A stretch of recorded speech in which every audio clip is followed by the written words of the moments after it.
వెనకడికి నియాసం ఉండదే చెంపకిచ్చి జోలపాట వాడిందట. రోజు రోజుకు నీ పిచ్చి పెరిగిపోతుంది. రాను రాను నీ చాలాస్థానికి అడ్డు అదుపు లేకుండా పోతాను.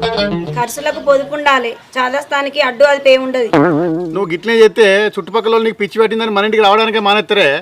ఇది మరీ మంచిగా ఉంది. నేను మన ఇంటి గురించి ఆలోచిస్తే నువ్వు ఊరోళ్ళ గురించి ఆలోచిస్తున్నావా? ఏంది నువ్వు ఆలోచించేది? ఏందా, శుక్రవారం పూట షాట బయటికి ఇస్తే మన ఇంటిలో వచ్చి వాళ్ళ ఇంటికి పోతుంది, అందుకే ఇయ్యలే. ఎంపల్ చెట్లకు నిచ్చాలు వేసే గీ కాలంలో గవ్వని ఎవరు పట్టించుకుంటారే? ఏ కాలమైనా లచ్చిందేవి లచ్చిందేవి. నీ ఒర్రు నీదే కానీ నేను చెప్పింది ఏనావానే.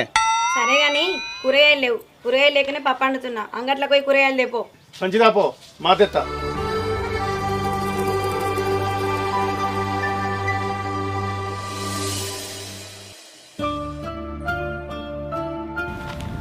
ఏనా సందీప్ అంత మంచిదేనా? అంత మంచిదేనే.